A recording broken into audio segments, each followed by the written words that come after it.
All right, thank you for tuning in to AWANI, and right now we're in the topic on cybersecurity, which remains a critical challenge for Malaysia as the nation grapples with a relentless wave of cyber attacks.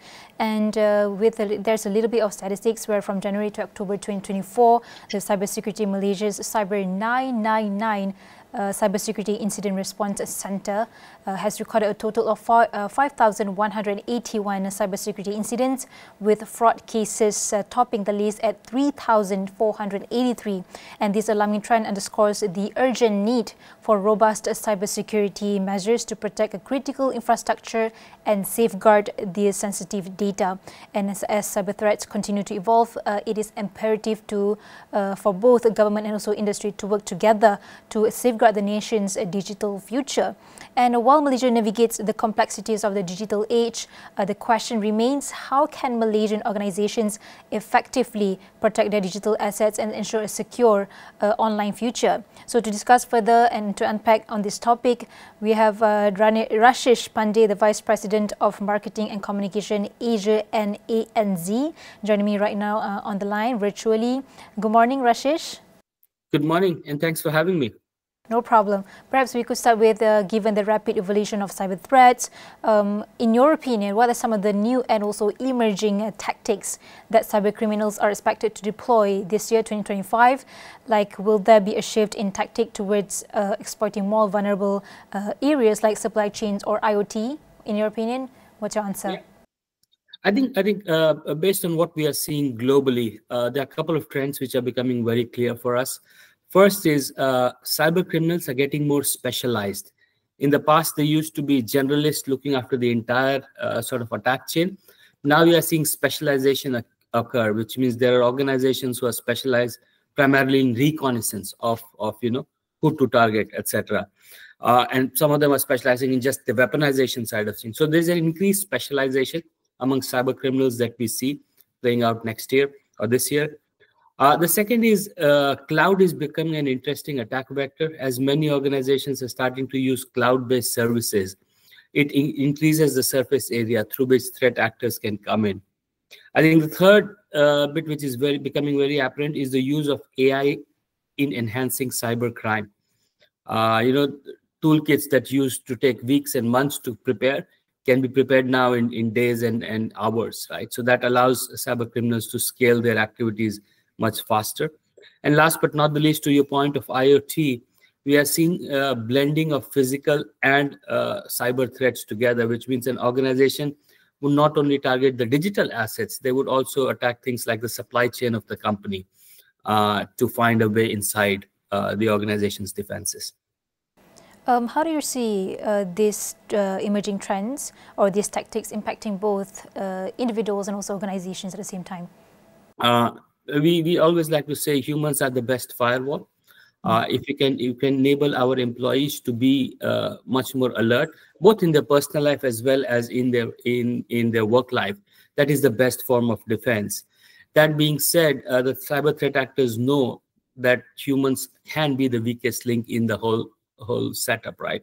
So we are seeing advanced technologies like voice phishing, deepfake videos, which are all being created to trick humans into clicking or into engaging with malicious code and content, right? So I think what individuals need to do is become much more cyber aware, and organizations need to help their employees become much more cyber aware. That on top of what you do in your day-to-day life, you also need to keep an eye open, just like you would do for a physical crime. You need to keep an eye open for cyber crime. And with Malaysia's growing digital economy, we have seen ongoing adoption of new technologies and diverse economic landscape. So in your opinion, which sectors do you anticipate will be the primary targets for cyber criminals in 2025? For example, perhaps industries like finance, healthcare, and also maybe perhaps the government itself are at greater risk. So what additional measures should they take to protect sensitive data? So first, what sectors, and also what additional measures, in your opinion? I think so. The sectors that we see attacked most often include, as you rightly said, banking and financial sector, and for all the obvious reasons. I mean, that's where the financial data sits. That's where you can get a lot more bang for an attack. Second is healthcare, because it involves a lot of personalized health information. which can be exploited, and which organizations or individuals or hospitals would pay money to keep private, right? Third is energy and utilities. This started happening only the last few years, which means ransomware attacks could actually cripple critical infrastructures like utilities or power supply, right? Which can disrupt not just a small community, it can disrupt a whole city or a whole nation at times. And last but not the least, as Malaysia becomes a lot more advanced in manufacturing, a lot of the old manufacturing equipment is getting connected to the internet, which also brings a new set of threats focused on operational technology and on the manufacturing sides. So I think these are the big sort of four verticals where we see attacks coming up, which is banking and financial services, healthcare, energy and utilities, as well as manufacturing. So Rashish, throughout these four sectors that I mentioned earlier, help us understand better what factors contribute to the heightened risk, and how can these industries proactively mitigate potential threats? I think a couple of things, and this is not specific to any one industry, but generally, if you are one of these top industries which are being attacked, you need to invest on a few things. First of all, you need to take a platform approach to cybersecurity. You don't want to just, buy individual products to fix individual problem. Cybersecurity is a systemic risk, and it involves a systemic response to it, which means focus on a platform and a strategic approach to cybersecurity, not a piecemeal sort of tactical approach, which does not work in today's landscape. The second is leveraging AI and automation. I think the bad guys are using AI now. The good guys also need to use AI, which means, in the industry, we call it fight fire with fire. We need to understand how fast can we deploy these automated response systems, which take out the delay that's caused by manual interventions, and hence gives the cyber threat actors a much larger playing ground, right? So we need to deploy AI as quickly as possible. And last but not the least, in the industry, we have something called the zero trust architecture, or a zero trust mindset. In the past, once you are inside the organization's network, you are trusted, you could do anything. We now need to build a zero trust mindset, which means I will inspect every transaction request, every application request, to make sure that it has the right credentials to have that activity, right? And to wrap it all up, I think, as I mentioned earlier, investing into training and enablement of the workforce is super critical for all of these industries to make sure that they stay safe. All right, like I mentioned earlier, AI has shown its potential to enhance security protocols, but at the same time, it's being weaponized by cyber criminals. So both bad and the good guy use AI. So how do you envision AI evolving to both bolster cyber defense and enable cybercrime activities? Could you elaborate on both the potential threats posed by AI-driven cyber attacks and the opportunities for AI to enhance cybersecurity defense at the same time? Yes. So I think if you look at the threat side of things, right? How can AI how can AI enable cyber criminals? I think a couple of things. First thing is AI now enables people to have scale. Earlier, it would take, as I mentioned, weeks and days to create a phishing kit. Today, it can be created in a matter of hours and within a single day, and that's powered by AI. With the generative AI capabilities, with the large language models, it is becoming a lot easier to create things like, voice phishing. So you could get a call from your loved one in their voice saying, I'm in trouble, I need help, transfer money. And it's very hard to tell whether it's the real person calling, or if it's, if it's your boss calling, or a threat actor calling, right? It's getting that real, powered by AI.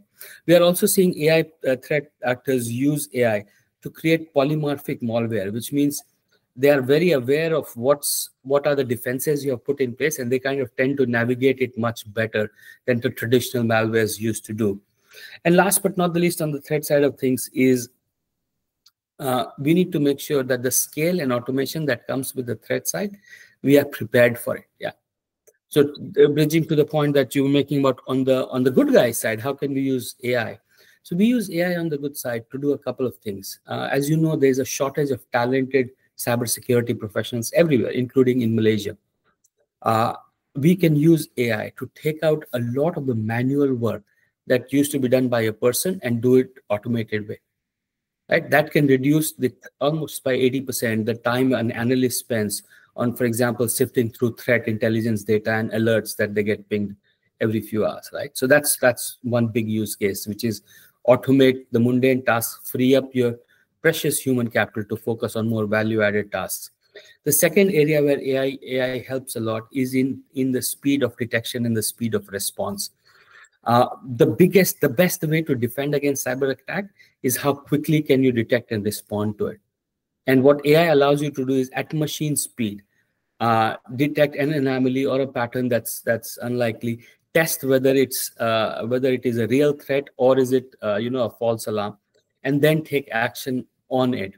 This, if you were done in a manual way, and in Malaysia, when we did a survey, on an average, it took Malaysian organizations about 2.5 months to fully recover from an attack, because a lot of the process in the past used to be manual. If we deploy AI to solve exactly those kind of problems with a platform approach, this can be brought down to hours and minutes to solve something like this, and that gives the organizations a huge advantage. And as cyber threats become more complex and targeted, in your opinion, Rashish, what advanced cybersecurity strategies should organizations in Malaysia adopt to stay ahead? And that's one. And would you recommend a shift towards more proactive measures such as threat hunting and also AI-based anomaly detection? Or is a multi-layered defense in-depth approach still the most effective strategy for today's evolving threat? What is your opinion?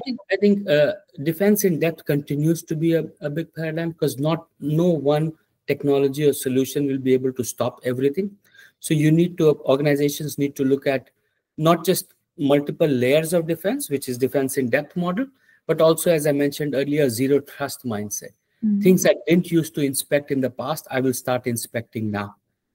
Right? And last but not the least, I think we need organizations to work with themselves and with the government as well, because threat actors don't differentiate between A versus B versus country versus organization. They'll get in anywhere they can. So the more sharing we have across organizations, across industry bodies, across the government, across public and private sector, that strengthens everybody that we can do, that helps everybody. And last but not the least, I think we need to take a much more proactive approach to cybersecurity. You're not responding to a threat. You're proactively knowing that at some point you will be breached, and what are the steps you are taking before you are breached to make sure that if and when it happens, you are much more prepared to react and respond to it. All right, moving forward, like you mentioned, there's a zero trust model. Perhaps are there any other technologies, policies, or even practices that you believe is crucial in fortifying cybersecurity measures in the coming years, or this zero trust model is the most effective way for now?